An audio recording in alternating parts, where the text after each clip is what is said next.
I am the Principal and Chief Investment Officer of Pouncil Capital. Pouncil Capital is a multi-asset, multi-strategy systematic hedge fund.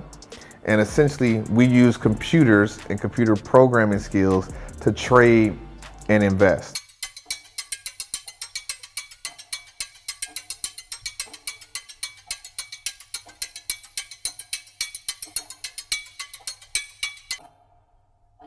Hi, I'm Dion Pouncil.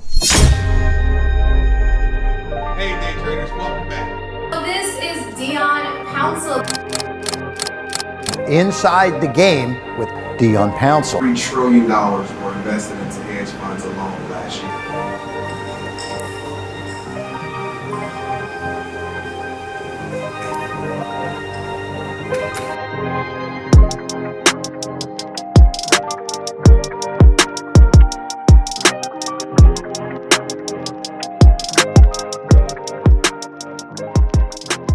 To make the world a better place. And I said, okay, how can I do that? How can I make the world 1% better? And I can make the world 1% better by enabling people to have access to financial education and financial literacy, take control of their financial future, and change their life. So if I can give you the game and I can give you the access and I can give you the education that makes it simple for you to understand and digest, and you have those tools in your hand, 1%, when I looked that up, it was 7.57 billion people on the planet. So 1% of that is 75 million people. So the mission is to help 75 million people with their financial education, trading, and investing. And this is how we're going to do it. I'm going to invite you in to join me on this journey as I work to make this mission go from dreams to reality. Day in the life, the lifestyle, the grind, the reading, the videos, the trading, all of the insights, all of the tips, all of the strategies that I use, and I'm going to give you an inside the game look at them. Every single person, especially in America, ideally the planet, but every single person in America should have the opportunity to become a Pouncil Capital client. Whether it's the $19.99, whether it's the free game, it's the $19.99 money school, it's the $2,000 course, or it's the $100,000 and above investment. We should literally be able to touch every single person in this country, okay? And I know for a fact that 75 million people in America got $20. I'm really excited for this opportunity because I think what we can do is really change how individuals access capital markets and take charge of their own lives and allow themselves to go after that generational wealth and that financial independence. Now, wherever else they fall in the line and go up the offerings, you got $20 to go into a high quality program where you can learn a step-by-step process to escape where you currently are to arrive at the financial future that you want. And that's what we will be doing. Everything will be modeled from an escape to arrival framework. We have a gift of sharing financial education. We have a gift of making it simple. We are going to use this gift to help you escape from where you are to arrive to where you want to be. I was about 2 or 3 years old and, right around the preschool age. And my mom taught me a lot early. She taught me math through learning. She taught me how to count through money, actually. So I learned literally how to count 1, 2, 3, 4 through dollar bills. And so I had a thirst for knowledge. I had a thirst for numbers and excitement because my mom loved numbers. And one day we go across this building. I look through the window. It's a bunch of kids in the building.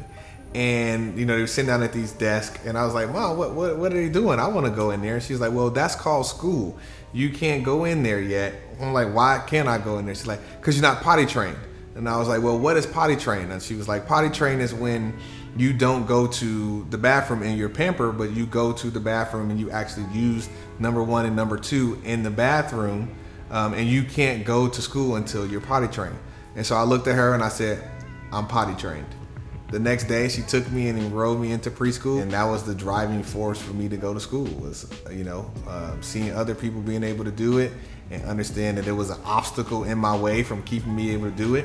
And it also kind of goes back to me truly believing I could do anything I put my mind to. And little do I know that now my son would be, a hedge funds manager and doing investing and trading and doing all these big things. This boy's been a star basically ever since he got here. He's been different. And I tell you, having a son and raising him in the inner city of Chicago as a single mom, the main thing I wanted him to do was stay in school, which he did. He's a high school graduate. He did some college, and I wanted him to survive the inner streets. And I used to tell him when he said, "Mom, I'm gonna go play baseball or basketball," he would go play basketball and say, "Let me tell you something. When you go play basketball and somebody steps on your feet, don't you open your mouth. You go and you play basketball and you don't have any confrontation so that you can go home at night." There's a way to live in Chicago. There's a way to live in the inner city. You basically kind of mind your business.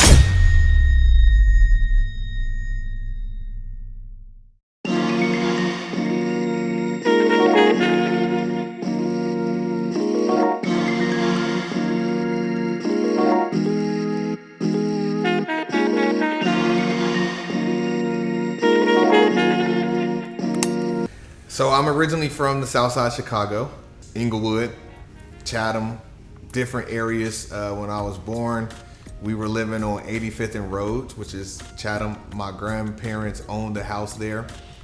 It was like 10 to 12 of us living in a 2-bedroom house. So the basement had been split off to have a bedroom, and there was 2 bedrooms on the first floor, and then the attic was split off for a bedroom. And all of us lived in there. My grandfather and grandmother had the first bedroom right there. And then I think my aunt was in the back. My other aunt and uncle was in the bottom. And I think my mom and I had the top, and we split it with somebody else, I can't remember. We was always fearful for Dion because as a young man growing up in the streets of Chicago, thank God it wasn't the violence that was going on in today in Chicago, but back then we still had to be worried about him. But thank goodness he was in sports. We have a spirit of baseball in our family.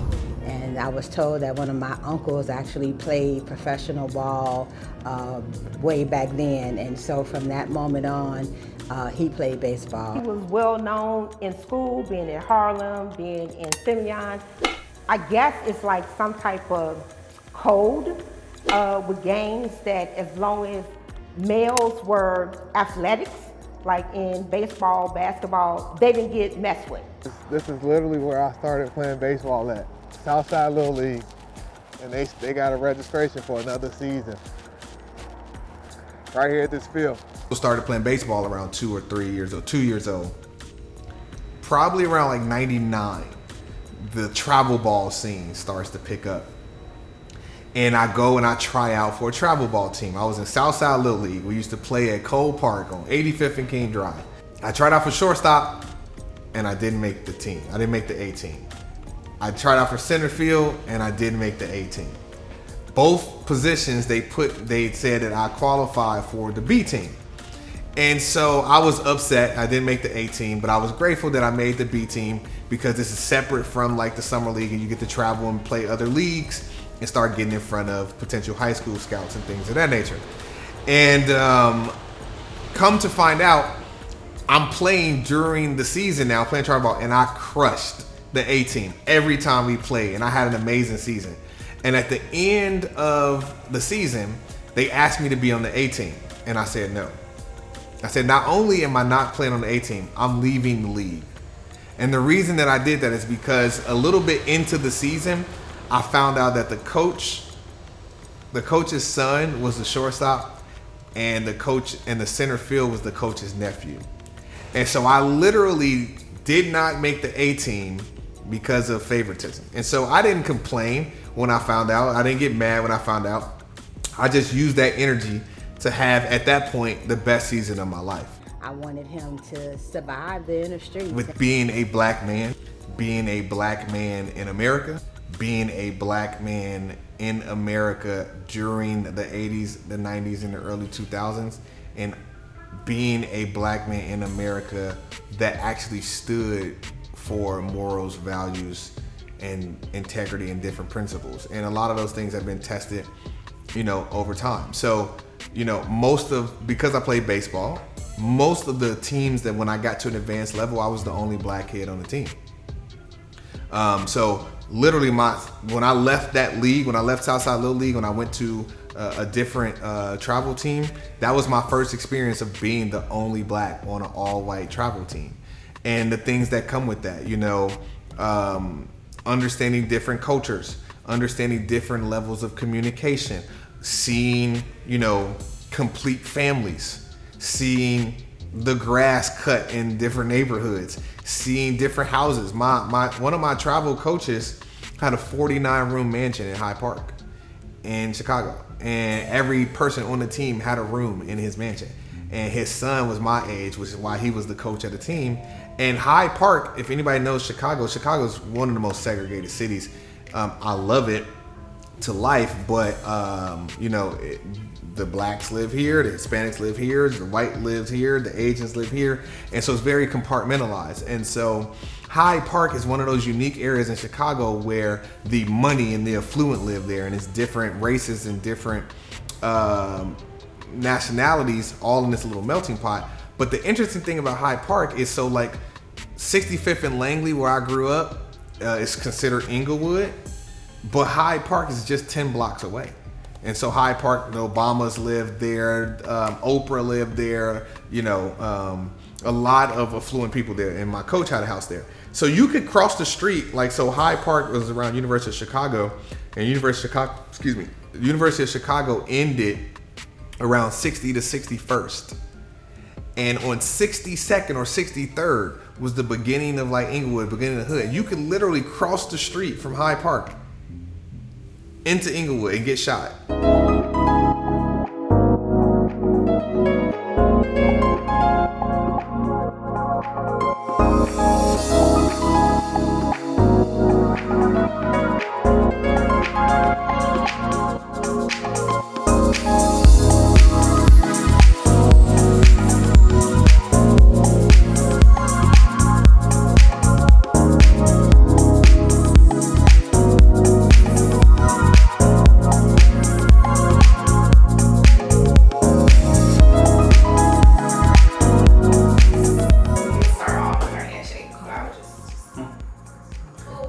Thanks so much again for joining me, and for being my first guest. So that's a big deal. Yeah. Couldn't have anybody else. So one of the questions I want to start off with, probably the question we get all the time: how did you and Dominique meet? I met my wife March 2018. We were at South by Southwest. I'm talking to this gentleman. I had just met him that day, or for about 5 minutes. And shortly after, he's walking up to me with a very beautiful young lady, and he introduced and said, "This is Dominique, and Dominique, this is Dion." And he was telling her how she needed to meet me. Later that year in August, we linked up in LA. She finally came to visit me, and we have literally been together ever since. And so it's a very interesting part of our beginning of our relationship. We literally traveled the world for the first 4 to 6 months of our relationship. I mean, we went from Vegas to Puerto Rico to Miami to DC to New York to Seoul in South Korea to Singapore to Phuket in Thailand to Hong Kong, just all over. And so when you're traveling like that with somebody, you really become close. You really get to know each other in and out. And we were just really good friends, and we built a really quality friendship and then ended up falling in love. And later that year in December, we settled down in LA and got a place together. And she has these Sunday morning taps on my shoulder when she wakes up sometimes. So one time she tapped me on the shoulder and was like, "I want to go to Bali." And so the next day we went to Bali, and we had the freedom and flexibility to do that. So I'm very grateful for that. Sunday, the day after Christmas that year, she tapped me on the shoulder and she was like, "Let's have a baby. I want to have a baby." And so I thought about it for a second, and I was like, I really love her. I think this is bigger picture long term. I was like, let's do it. And so we did it. And within 14 days, she was like, "I'm pregnant," which led to my firstborn daughter, Dion Pouncil, being born that later in September 2019. And so, being pregnant that quick, that really just showed me how powerful we were together. And I had always, ever since we met, just knew we were a good dynamic duo. But that really showed me like just our physical power. Another example was I had lost one of my clients, and then the VC firm that I was working for and with was about to sunset. The partners at that firm were going separate ways, and so I wanted to make sure I managed my money tightly, because when you're in between clients and you're consulting and not working at the VC firm anymore, like just, I'm a risk manager even before I was. And so I decided that because I had started to migrate to the trading side of that firm more than the VC side, that I wanted to launch a hedge fund. And so I've been reading and studying online and different type of books, but the books that I really felt like was going to take me to the next level were like $1,000 a piece. I don't really know if I'm at the point that I want to spend $1,000 on this, because I hadn't made my mind up to like, I really want to launch a hedge fund. I was just saying, I want to be a trader. And there were other books out there, but Dominique stayed up that night and found all the books that I had on my short list that was like hundreds and $1,000 plus. And she found the PDFs online, sent them to herself, took the initiative to go to FedEx, print these books out, and bind them, and gave me these books the next morning. And I just started studying and deep diving. And that's when I knew, I was like, yeah, this is my wife for sure.